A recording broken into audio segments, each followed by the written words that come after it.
Hey, this is Jason. And this is Pili. And you're listening to the Earn and Invest podcast.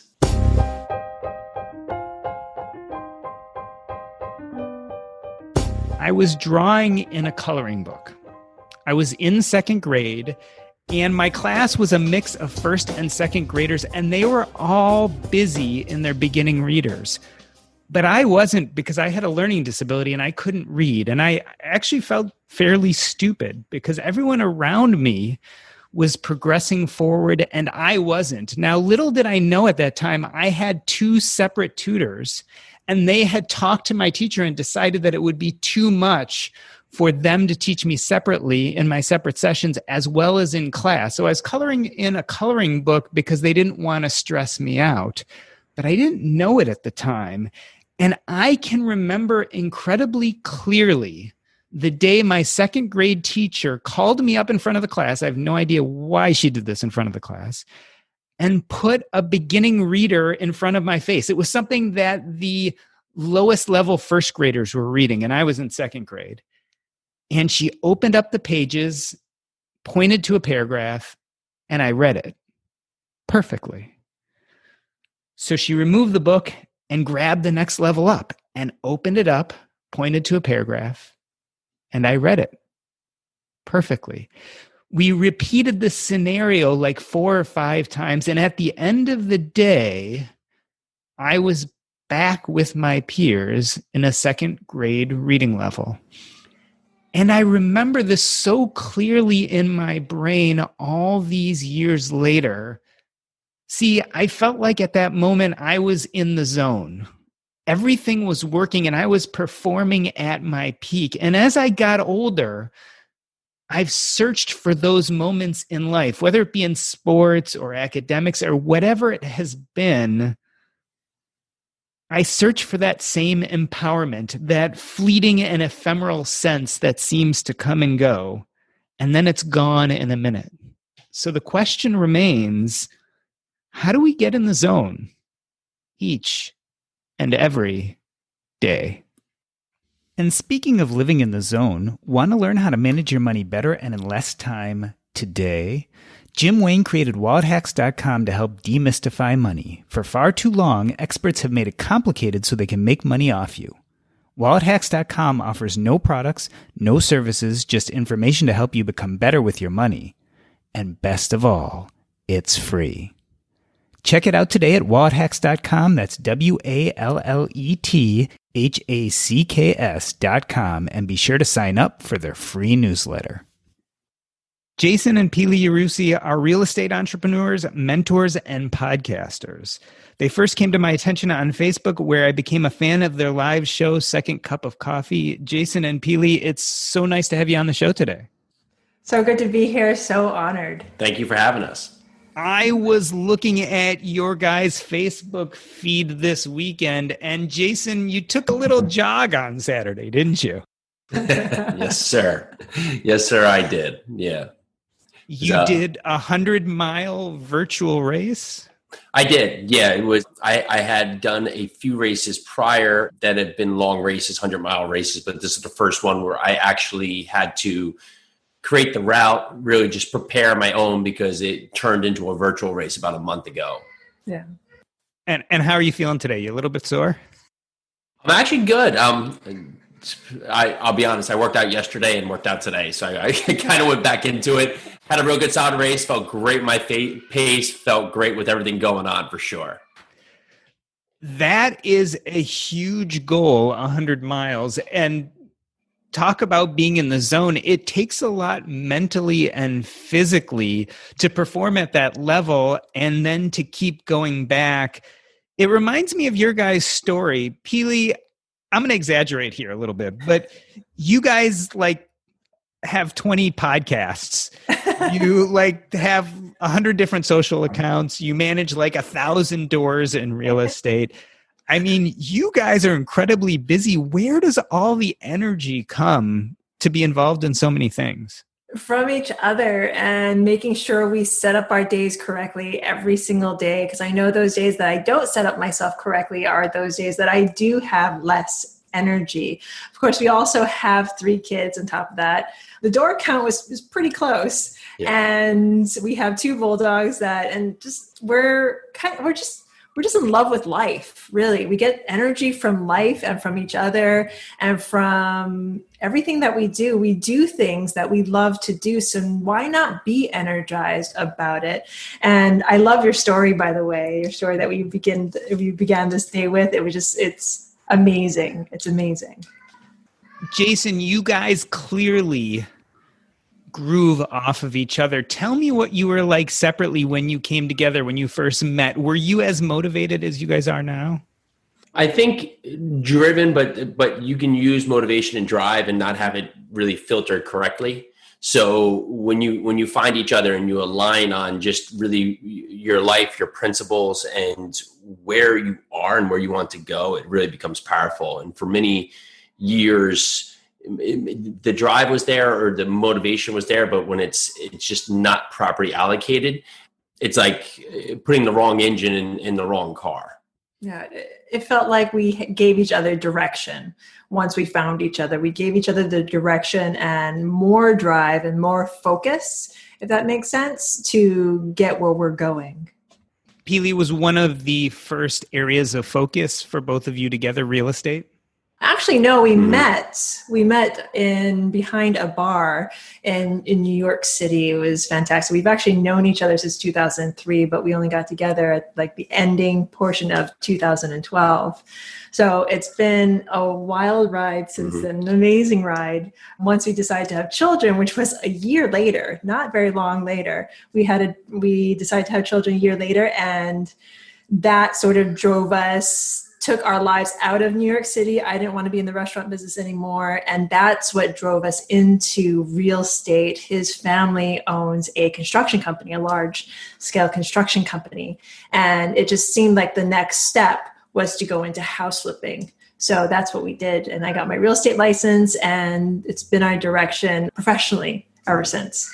And Jason, it sounds like although real estate has been a big part of your direction, you guys have created quite imprint with social media too. I mean, I watch Second Cup of Coffee. That's what I see on my Facebook feed, but that's just one of many podcasts you guys are involved with. Tell me, can you list them out for me? Like, what are all the different podcasts you guys are doing in the other social media platforms at the moment? Sure. So most of it's under the Jason and Pili Project. That's like, we'll call that the channel. And then under that channel, we have shows that align with it. And we started with the real estate podcast. It was the Real Estate Investing Foundation and Multifamily Foundation podcast, just because that was really the core line of business we were doing. But we quickly realized that we were talking a lot about tactical advice for fulfilling life. And just because real estate was that aspect, it was like we were trying to pigeon everything into this one hole where we kept just coming outside the box. So we said, we're just really fighting the narrative. So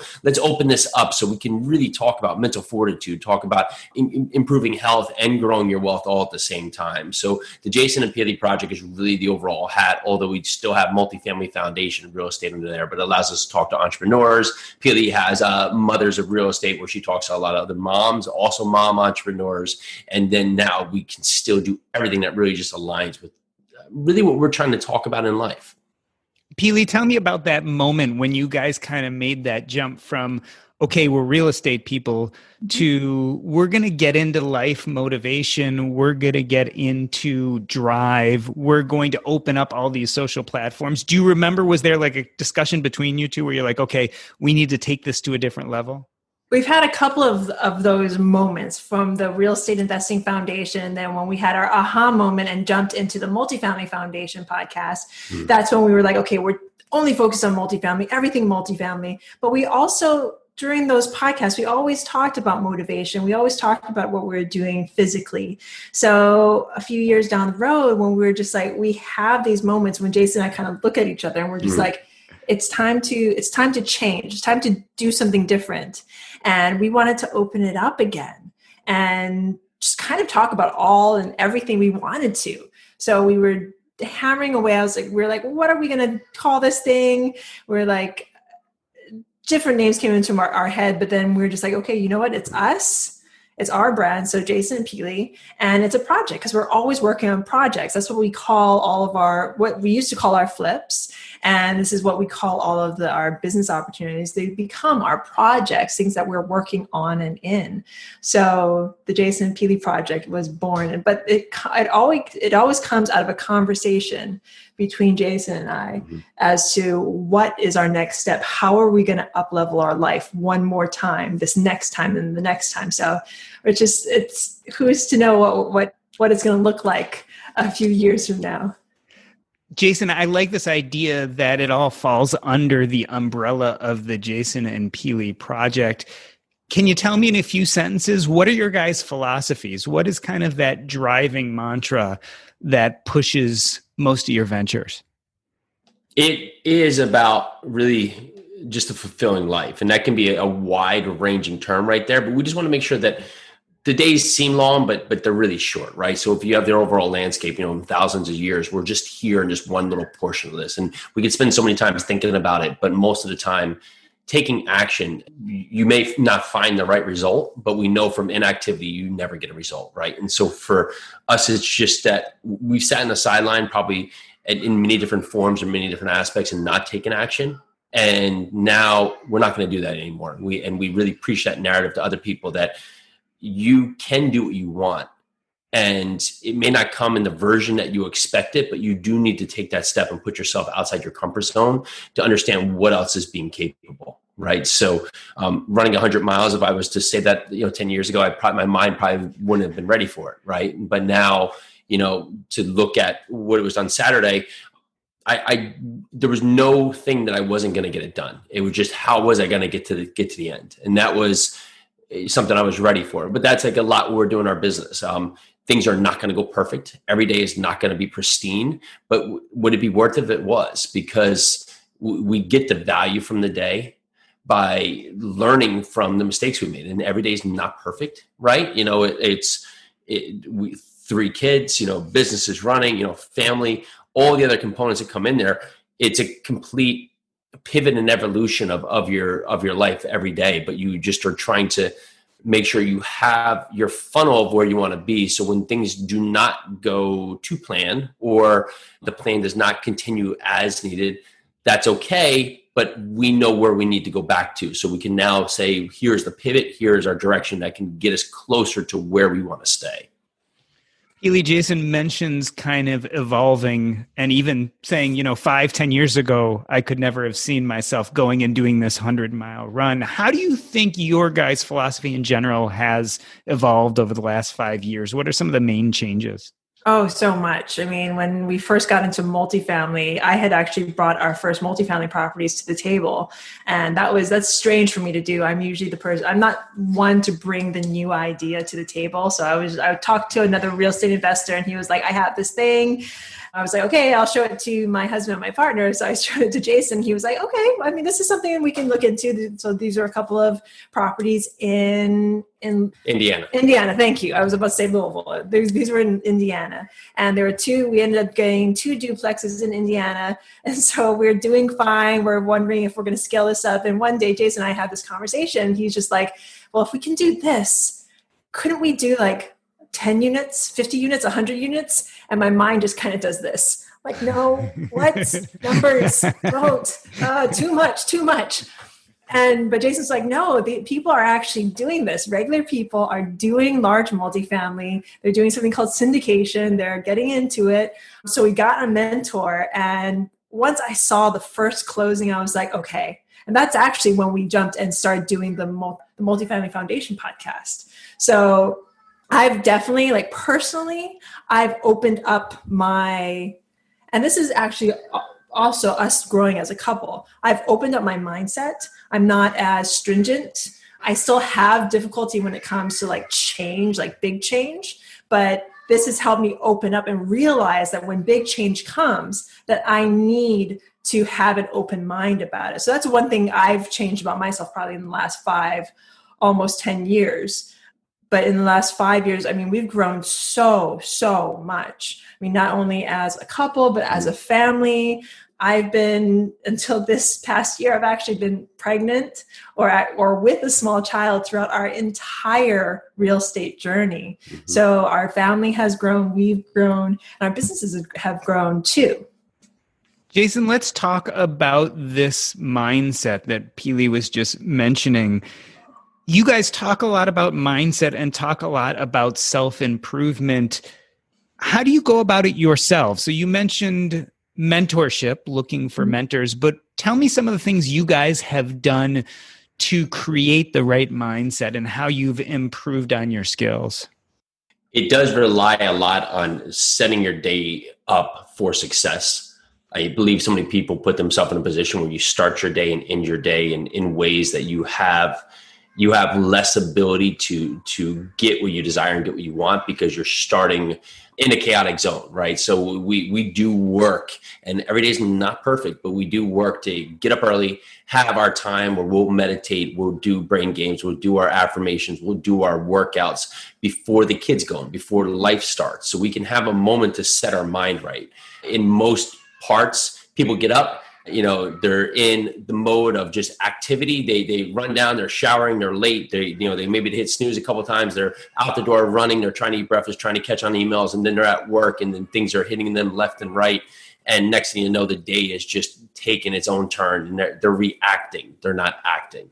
And so the action now is set up by what's coming at them instead of them putting their mind in a place where they can start fresh. And in the same way, they're not ending their day right, where, watching TV too late or eating too late or drinking alcohol late into the night. So you're starting the day blurry and you get used to that routine, if you call it, and you look back and 5 years have gone on, 10 years have gone on, and you're not getting what you desire because you're not changing even ever so slightly what you're doing. So if the input's still going to be the same, the output's still going to be the same.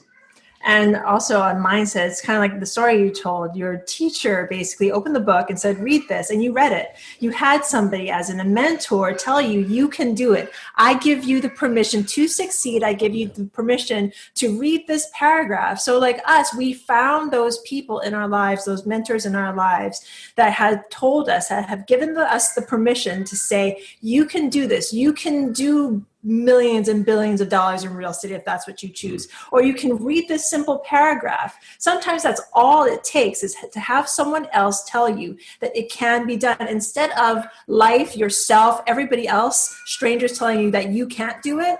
Have somebody in your life that will tell you that you can.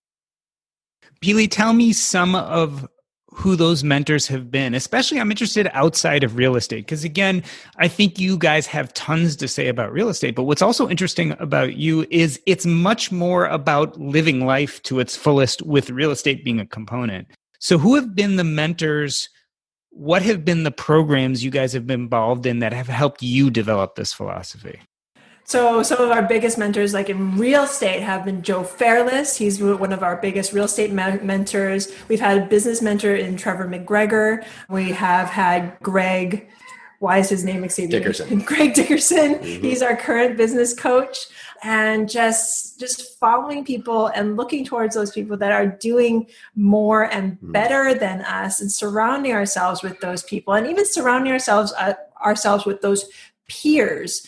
And in this time and age that we're in, we're not able to go see them, but at those points, like surrounding yourself on, for instance, Facebook. Who are you following on Facebook? Who comes up on your feed? If you have negativity posting on your feed all the time and you're reading that is how your mindset's going to go. So with Facebook, I've engineered my Facebook where I have positivity quotes, positive people that I follow, like people who I know are going to put out, okay, Pili, be your best self. In fact, today I had one of my friends, this amazing woman, Amanda Abdel Sayed, and she is a fantastic realtor here in New Jersey. And she just sent me this amazing and positive, empowering text message this morning, just telling me how great Jason was doing, but how amazing it was about all the support that I was able to give him at the same time so he could run this fantastic race. Mm-hmm. And Jason's given me so much support no matter what. But just to hear that from someone else that's like in my sphere, but not family, not somebody who I paid to coach, but just a friend texting me out of the blue and telling me what a good job you're doing. Those are the people that you need to have on your team. Jason, let's talk a little bit about investing in yourself. Business coaches, et cetera, that costs money. And many people are afraid to spend money on self-improvement. What have your experiences been?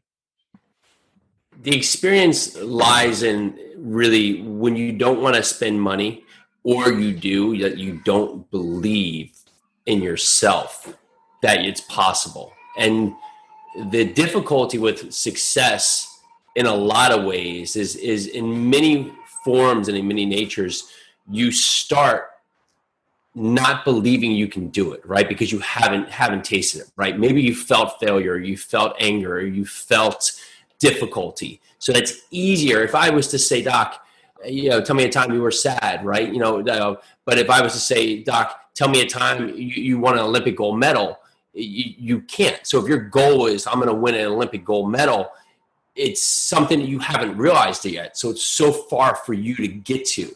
So you will ultimately decide, well, maybe I'll just go back to that fear thing, or that upset thing, or that hurt thing, or that failure thing, because it's sometimes in many people's minds safer to stay with something that keeps you at average, because fearing really failure is one thing, but most people fear success. And so when you talk about mentors, the failure with mentors is that, do you have a plan with them?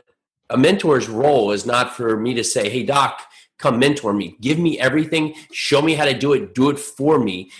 Put me to this new level. It's me to be able to come and use you to ask the questions that I need, because you could tell me every piece of the puzzle. But if I'm not ready to accept it, to take it, and to hear it, it's going to fall on deaf ears. And if I was to say, Doc, I have this specific need in nature, and you be able to give me that guidance, I can take that guidance and use it. That's where mentorship becomes valuable. So if you look at $1 spent, if that $1 spent can make you $2, wouldn't you do that every time? If I gave you $1 and you give me $2 back, I would do that every time. And that's what mentorship can be. Because ultimately, could I have probably figured out how to buy an apartment building? Yes, I could have. But would I have really probably taken 10 detours and had a sideline and had to take maybe 3, 4, 5 times longer to do so? Yeah, probably. Now, how much would that have cost? I don't know. I couldn't put that number to paper because it didn't happen. But in that front, my time becomes more valuable for me to say, let me learn how others are doing this successfully. And in most forms, in pride, in stubbornness, we want to decide to do it ourselves. So we'll push that narrative and push that narrative. And it's like when you have a wall in front of you and you're like, I need to get to the other side. And you're so blinded by, I'm going to do this myself, I'm going to show everyone, that you'll keep pushing that wall and pushing that wall and pounding that wall and pounding that wall. And you'll finally get to the other side, and you'll finally look left and right just to realize that there was a door 1 foot to the left. And you didn't just look up because you said, I'm going to do this, right? Well, that's lots of times where mentorships can provide this. Just look up, look to the left. There's a door right there. Just open up that door, lead you right to where you want to be. And when we talk about using what's around us, because you can find mentorship, do you always have to pay for it? No, it's also a point here where the internet, you can find everything you want out there. It's all available, but you now have to do that digging too. And so if you had this perfect thing where I would just come say, Doc, I'm looking for ABC, and you're able to lead me down the path there, great. But if maybe you don't have those sources, you can find anything by going on the internet. But where this becomes tricky is that most stop because they'll put something in and not get the right result. But where the issue is and where the underlying nature is that your result is only based on your input. So if I go in Google and I say burrito and I put burrito in there, it's going to give me the definition of a burrito. But if I say I want the best burrito in my county that has XYZ, that's going to lead me to a desired result. Well, that's just like anything for your life. If you start to learn to ask better questions, just like for your show, you ask great questions. So you will get a better answer when you ask a good question. But if you just came to me and said, Jason, tell me about Tuesdays. Like there's not really a desired result there. It's just Tuesdays. It's a day. It's part of the week. It ends in Y. But it's not giving you something to give you a result of what you're looking for. And I'm constantly on a search to ask better questions. If I believe that there's a yes there, or there's an answer to have, I will keep going for it, because I know that it's not so much the person that's telling me no. it's either I'm at the wrong person, I'm not asking them the right question. It's easier for them to tell me no, or I'm ultimately asking the wrong parameter of the question. So when mentorship can come in there, can mentorship fail? Sure. Yes, there's always the other side. There's always the reason why it can't. But why can't we just talk about the reasons that it can? And if you would take 35, 40,000 thoughts a day and you look at your thoughts, are you patterning your thoughts on the effect that you're finding reasons why you can't instead of reasons why you can? And when you start to change the narrative and start to say, today, I can, or start saying yes when you immediately think to say no, well, that's a lot what you can do using mentorship, using yourself to really just start changing your path. Yeah, there's several great points that you made. One is that mentorship gets you there faster and with less pain. Mm-hmm. Maybe you end up at the same destination, but you can utilize your resources for other things while you're getting there faster. Two is mentorship teaches you how to ask the right questions, which I think is a huge point. And last but not least, in this wonderful digital world we live in, mentorship doesn't have to necessarily be paid for. There are a lot of free platforms out there. There are podcasts. There are communities and coaches who are excited to engage and talk with you. So I can't agree with you more, the role that mentorship plays. And clearly, it sounds like in your lives, it's helped you speed forward and achieve things much faster than you would have otherwise. You ultimately understand the big result you want, right? So if I said I want to buy an apartment building, it's me, a building, and somewhere in between money, right? But where you use mentorship is when there's these little things that can sideline you, like some archaic rule in the Securities and Exchange Commission that you've never heard of before, and you think it's a massive result, a massive thing, right? And so we have all these points where we think it's a massive thing, where you have this mentor and you text them and they text you back, and within 3 minutes you're back on track. Where if you didn't have that person on your side for this little thing that's just so, and you'll probably never need it again, but you just needed that one moment. Well, now you're back on track instead of digging where you can't figure out how to ask the right question for 3, 4, 5 weeks. And people will give up at that point because you're saying, oh, this must be something so important I can't find it, where you look back and it's a moot point. But because you couldn't figure out that answer right at that point, it becomes monumental and will stop you along your goal. Jason, we've talked about investing in knowledge and investing in yourself that way, but you guys also really speak to investing in your health. Tell me the role physical fitness plays in this overall story of mindset and achievement.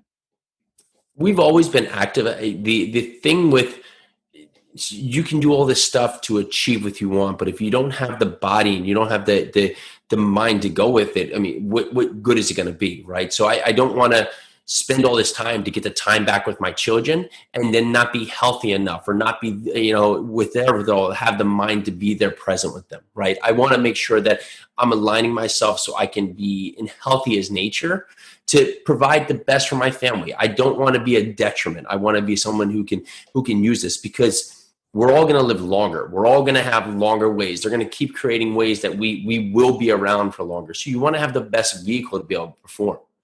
Right. So if you're not giving your body the right fuel, or you're not keeping your body conditioned, or you're not keeping your mind sharp, well, then ultimately you're going to be limited on what you can produce and how long you can do it for.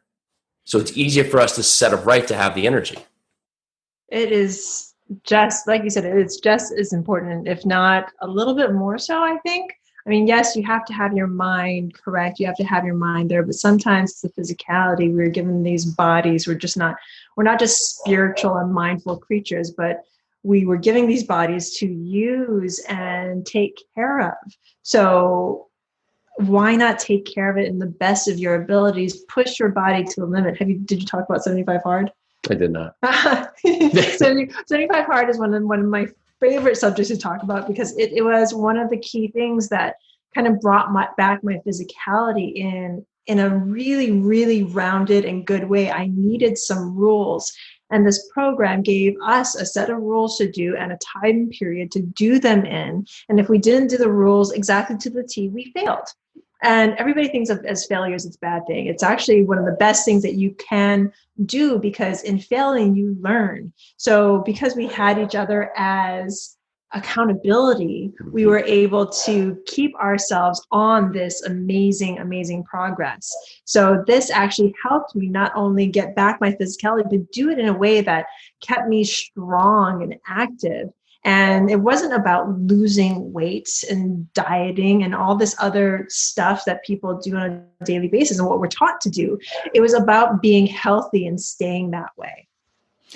Jason, right now it's a very hard time for many people. With the pandemic and recession, many people feel stuck in their houses. They are mentally as well as physically out of shape. Maybe they're struggling with their jobs. They're struggling to make money.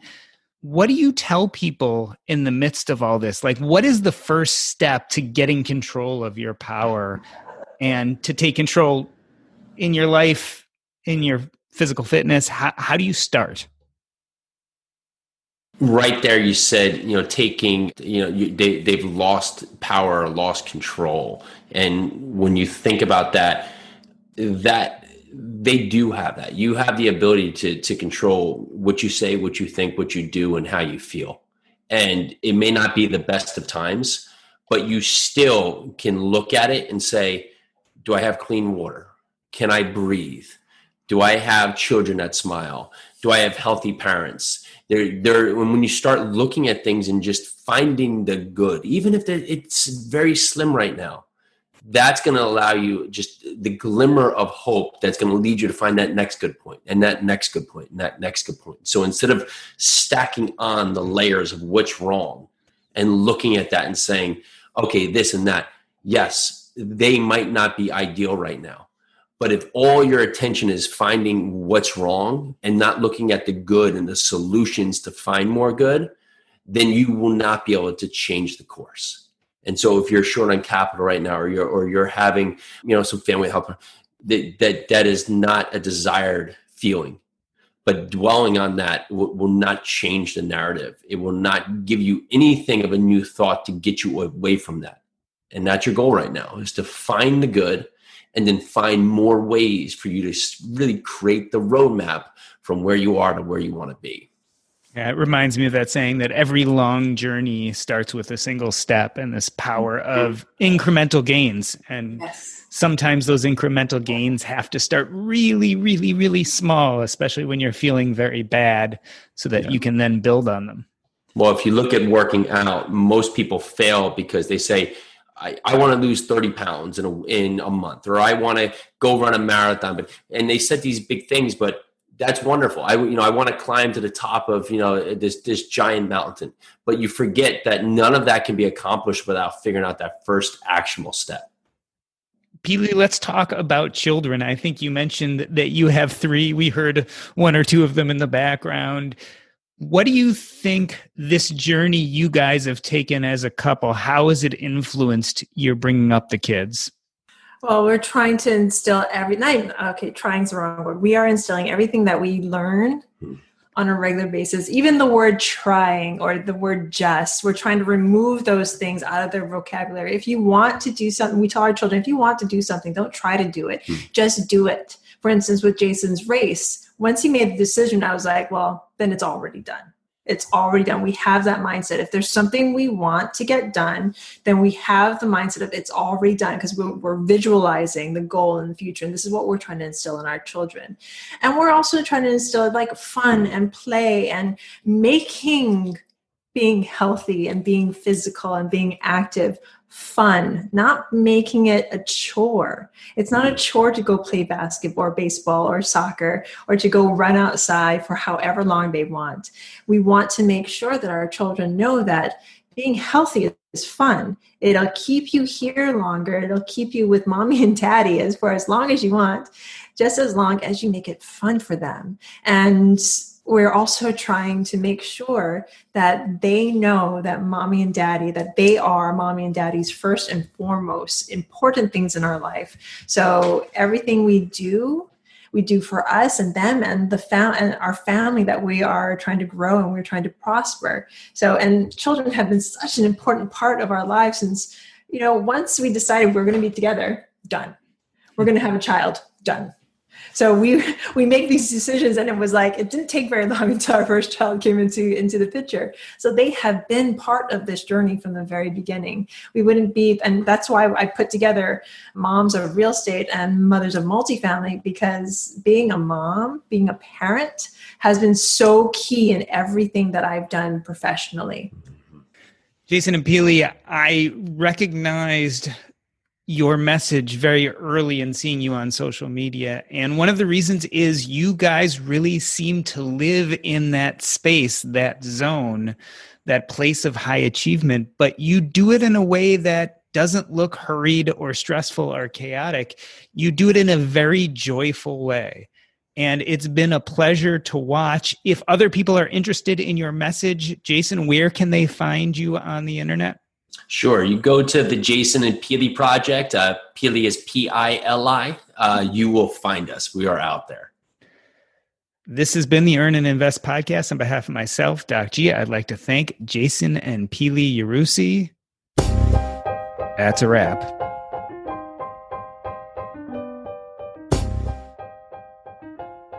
In the first half of the show, Jason and Pili talk about living in the zone joyfully. After the break, we have a conversation with Diania Merriam about her upcoming webinar. But first, want to learn how to manage your money better and in less time today? Jim Wayne created WalletHacks.com to help demystify money. For far too long, experts have made it complicated so they can make money off you. WalletHacks.com offers no products, no services, just information to help you become better with your money, and best of all, it's free. Check it out today at WalletHacks.com. That's WalletHacks.com, and be sure to sign up for their free newsletter. So I'd like to welcome back Chief Economist Diania Merriam. You know her from the Economy Conference. She is going to have a webinar on flexibility. That's going to be November 1st at 12 p.m. Eastern Time. But before we talk about all of that, Diania, what is up with these made-up words, economy and flexibility? It doesn't stop, right? Well, I think it all stems from, I've got this weird spelling to my name. And so since birth, I have just been into misspelled words. So I've been making them up ever since. It's like your brand. Yeah, exactly. They just come to me. We are going to talk about this webinar, which I'm really excited for. But before I do, I cannot but mention the fact that you've got a new podcast gig, which puts you higher up on the charts than Earn and Invest. Thank you. You want to tell everybody about that? Insane. Oh my gosh. Yeah. I feel like I am just ridiculously fortunate. It's a little obnoxious because people had been telling me for a while after I went on the whole podcast parade. I think I did 17 podcasts in promoting economy. And it was actually like for me, the most satisfying and most effective way to promote the conference, frankly. All of my other marketing tactics pretty much fell flat. But I saw this post in the FinCon community of, these guys the guys from Optimal Living Daily. They have 6 shows in their network, and they were looking for a new host for Optimal Finance Daily. And this show gets 300,000 downloads per week. I mean, it's been around for 5 years, and it's a pretty straightforward concept. I'm reading articles from personal finance blogs, and then I'm offering my own commentary on it. But to me, it was just such a perfect fit because I'm trying to get past this, but I don't really think of myself as a content creator. I think of myself as someone who created a literal stage for content creators. And I'm trying to challenge myself to get over this imposter syndrome and see that, I do have something to say in this space. And I just need to not let my insecurities hold me back, I guess. But when I saw that I could, read, it's basically curation type podcast. And I had done a reading for Stacking Benjamins because how sometimes they, have people record. Yeah, for I was on that episode. Thank you. Yes. I was part of the panel. Yes. Oh, okay. Very good. But Joe asked me to do that on the fly. And I remember I was having a really bad day. And then he said, "Hey, I'm looking for someone to read this article. Would you mind recording this for me?" And I thought, oh, Joe's so great. I just want to help him out. So I did it. And I had so much fun doing it. There is really something to it. It's like voice acting. You have to really have that intonation and make your voice sound interesting, because it's hard to listen to someone reading. I know sometimes I have difficulty listening to audiobooks if it's too like mundane. So you do have to have some good inflection in your voice, and there is something creative about it. And I'm just loving it. Absolutely loving it. It launched October 1st, and I'm getting exposed to things that are a little bit over my head sometimes, frankly. So when I'm putting together my commentary, I do additional research. I ask people who know more than me to kind of help me out as I'm absorbing these articles, but it's exposing me to other content creators. It's been fantastic. And the guys over at Optimal Living Daily are absolutely wonderful to work with. So I'm very excited about the podcast. Yeah, it can't be underestimated the importance of the read, especially for a podcast like this, because the way you actually read the content definitely can add to the enjoyment or make it sound incredibly boring. And that's something I've noticed with the stories I tell in Earn and Invest is there is a certain amount of acting involved that can really beef up what you're saying. So it's really cool you're doing that. I think you have a great voice. I've been lucky enough to have you on this podcast a few times, as well as see you on the economy stage.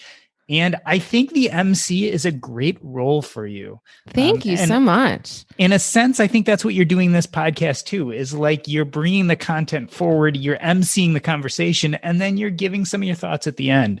So I think it's very fitting with what you do, and really excited that you've gone in that direction. I think it's a really good look for you.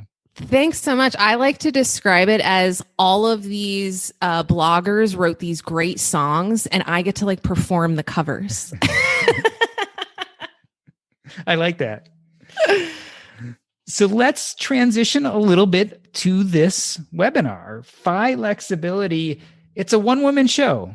It is. And it's a little strange for me because, again, I've been shy about content creation, even though I have people around me pushing me to do it. And the idea for this webinar was really one of my mentors. We're talking about, how do I get myself out there? How do I continue to grow my audience? How do I, build my mailing list, that kind of thing. And she just talked about how webinars have been really effective for her. And I thought, I don't know if I really want to do that. I was really kind of hemming and hawing around it. And then I wrote this talk for Camp Phi back in July. And it was about this concept I'm calling flexibility. And it was pretty well received. So I thought maybe I should make this accessible to a broader audience. It seemed to really resonate with the people at camp. So I thought, what the hey, let me give this a go. And I just started promoting it like a couple days ago, and 50 people already signed up. And I thought it was just going to be me and my mom. So your mom agreed already. Yeah, my mom was going to be there.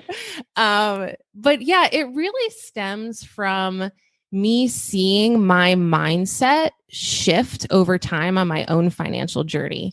So when I think about 5 years ago, I'm getting out of debt, and I needed to have this mindset shift to prioritize saving over spending.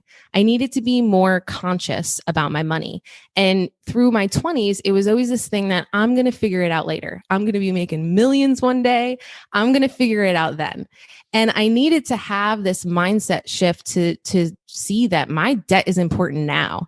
If I can't manage $1,000, I'm not going to be able to manage $1 million, right? This is a skill set that I need to build over time versus just kind of putting it off till later. And it led me to, go through this whole process of reducing my expenses, growing my income, getting out of 30 grand of debt in 11 months. It really fueled this level of creativity and resourcefulness that I didn't know I had. It was incredibly gratifying. And it got me to the point that I'm now saving 60% of my income, right? And so that mindset shift was super important. However, when I've gotten now to a place of more financial stability, thinking about how I'm 7 years from financial independence, I'm feeling this urge for another mindset shift. I'm not sure that drive I had at the beginning is going to sustain me the entire time, right?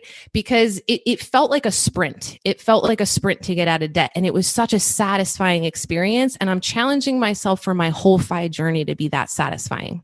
And I think that requires another mindset shift. And so, in theory, I could continue to try to reduce my expenses and grow my income. I can continue on that path. I just think that the challenge of that has diminishing returns over time as far as satisfaction. I'm actually at a point where I'm happy with my 60% savings rate. I don't really feel an urge to grow it to 70% because what that results in is, yes, me reaching FI faster, but I keep questioning what I'm running towards, right? Like, I don't think that there's a big celebration when you reach FI. So I just keep finding myself pausing and saying, what if there are benefits in the pursuit?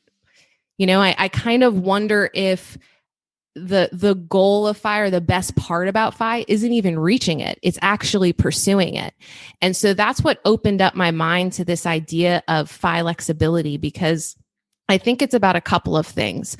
Adaptation, right? For the things that life throws at you. So a big push for us to become financially stable is because we want to guard against the stuff that life throws at us, whether it's, an illness, a job loss, something affecting your income.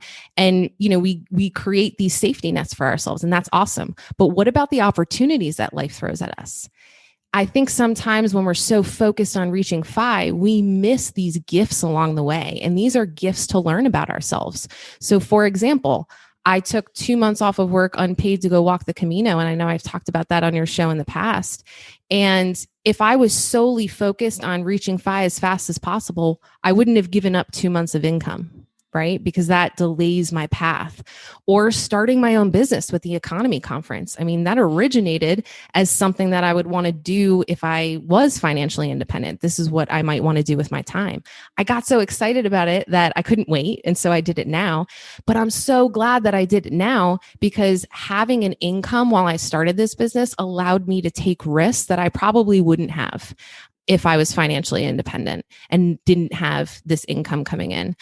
If I think about where I netted out and taking a huge personal financial loss on the first year of the conference, I think if I was financially independent, wasn't able to float that, I would have said, okay, well, ticket sales don't cover my expenses. We just have to cancel the event. This isn't going to happen. It's not sustainable. Whereas in my position now, I'm like, hey, I really believe in this. I want to build this over time. I can float it for a year or two.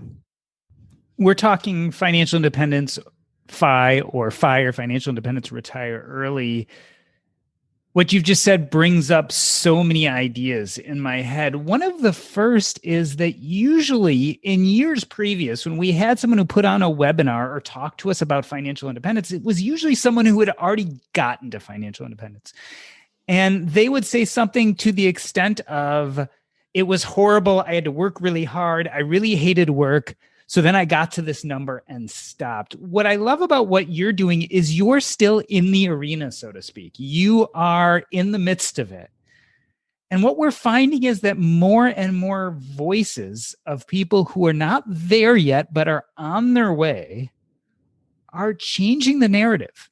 And part of that change is to say, maybe getting to that goal, that financial independence, that net worth number that I thought was so important. I've gotten so much joy of getting my life in order and making a plan to get there, that it's not worth being unhappy now to get to this later goal when I'm finding so much joy where I am.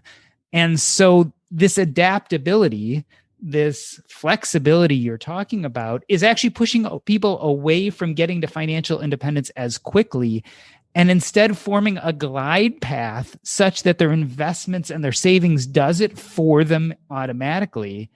And they can be happy and enjoy life now and start doing those things like walking the Camino or like having the Economy Conference.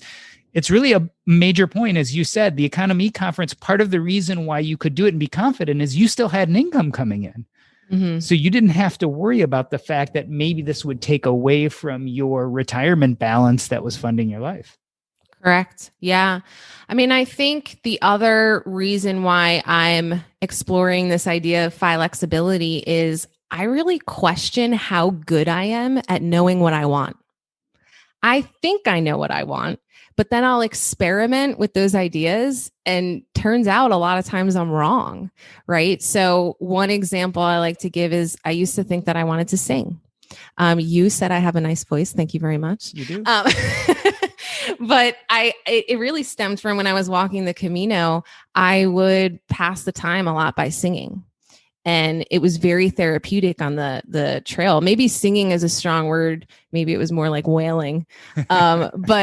But I really enjoyed it. And I've always had this thing in my mind ever since I was little that I wanted to be a performer in some way, right? Like I've been in music, I've done, the stand-up comedy there, even economy, there's a performance element to it. This new podcast, there's a performance element to it. And so that's always kind of been ingrained in me. And I think I have a lot of experimenting to do to figure out where's that right fit. And so when it came to singing, there was a school of rock that opened at like right down the street from my house. And it felt like a sign from the universe. Like, you said you wanted to sing. Here you go. We're putting this music school right here. It's like 5-minute walk from your house. So I joined the School of Rock. A lot of people think it's for kids, but they do have an adult program. And I do this program and it's 4 months. I had to sing every day. I had a music coach. I was in this band that, we practice once a week. And it ultimately resulted in me singing 7 songs in front of about 100 people in our ending performance. So here's the thing. When I imagine myself singing on stage in my mind, I'm imagining these feelings I think I'll feel when I'm up there. But then actually being up there, I didn't feel the way that I thought I was going to feel. That was an assumption that I had of what that would be like, right? And so I had to test that assumption to see what's the reality here? Is this a fit for me? And so I ultimately decided that I'm not sure that singing is something I want to take seriously because I felt more relief than the way I thought I would feel once it was all over. And, the same thing happened with stand-up comedy. I didn't feel the way that I thought that I would feel.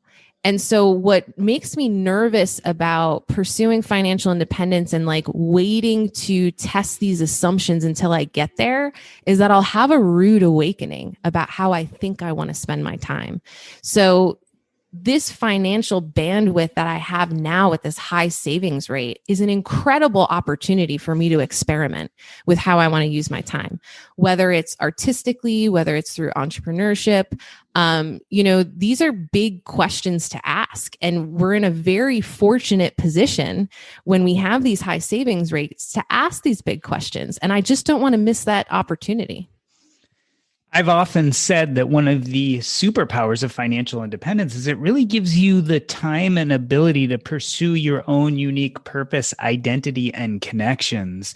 And the truth of the matter is, identity is who you are. It might take you a long time to find that, but it doesn't really change. And your connections change from time to time. But the truth of the matter is, your purpose can pivot as many times as necessary. And one thing that I've learned in my journey is you don't have to find your ultimate life purpose immediately. And what you think is your ultimate life purpose can change. And the joy is going after it. Yeah. And so there's nothing wrong with that. Like, your purpose in your 30s may be different than your purpose in your 40s, which may be different than your purpose in your 50s. And that doesn't take away from the importance of what you're doing at the time and how much joy it brings you and how much it fills you up. And it took me a long time to realize that. Absolutely. Absolutely. I mean, I think, again, it goes back to these gifts that we're seeing along the way and just me really wanting my whole FI journey to feel like how it felt getting out of debt. That was just the most satisfying part of my journey, and how challenging it was, but in a good way. It was fun. It was creative. I don't want to feel stagnant until I reach this magic number and then all of a sudden feel the weight of like figuring myself out, right? I think I've got the bandwidth to figure it out along the way. Yeah, it reminds me of this idea that what joy actually is making headway towards a goal. It's like getting closer. to a goal. Mhm. And that can be financial independence, but that's only one of many goals you can pursue. And so you can be joyful when you're working towards being a singer and then realize you don't want to do it later. Or you can be Right. joyful in working towards, becoming a stand-up comedian. Let's get into some of the nuts and bolts of the webinar. So who do you expect to show up to this and what can they learn? So, I think it's really for anyone that is looking for these kind of mindset shifts that I'm experiencing on my path to FI. So when you get over the excitement of first figuring it out and you're a little bit more into your journey and you're looking for some more inspiration and some more thought-provoking content on what are those gifts that this lifestyle is opening up for you and what can you learn about yourself? I definitely say that it would appeal to that kind of person.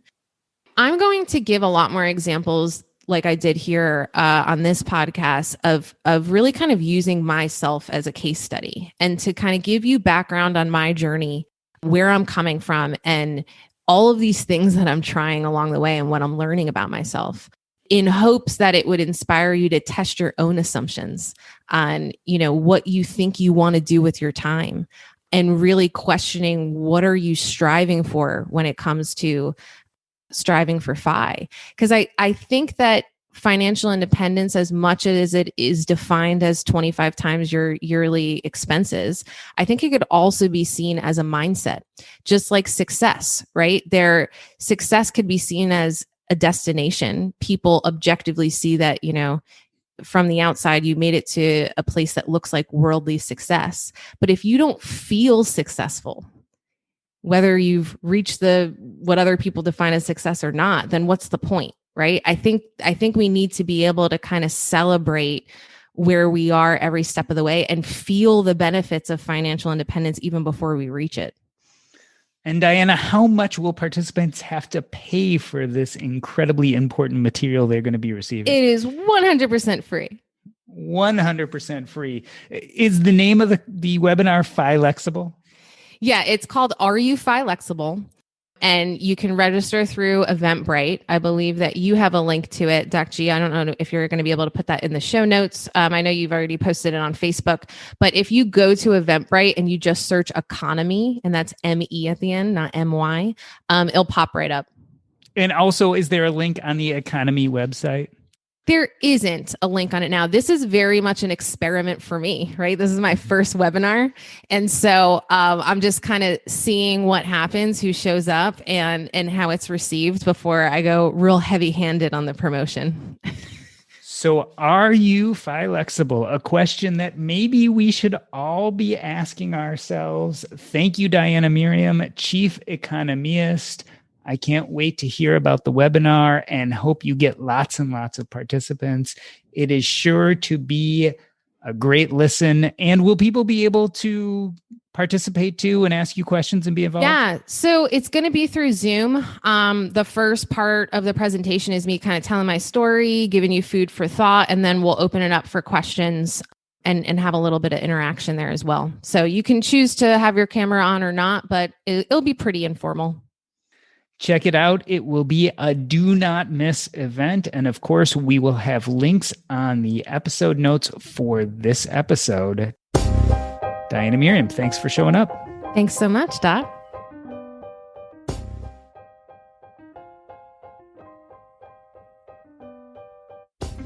I did mean what I said. You guys really seem to get the fullest out of life, but do it in a really positive, joyful way. And I don't think we see enough of that. I think when we see what you guys do, we see a lot of people who are just too extreme and they don't look like they're actually enjoying themselves. Oh no. Give them our phone number. We'll help them.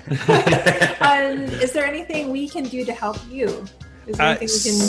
So when I get this edited up, I will send it to you.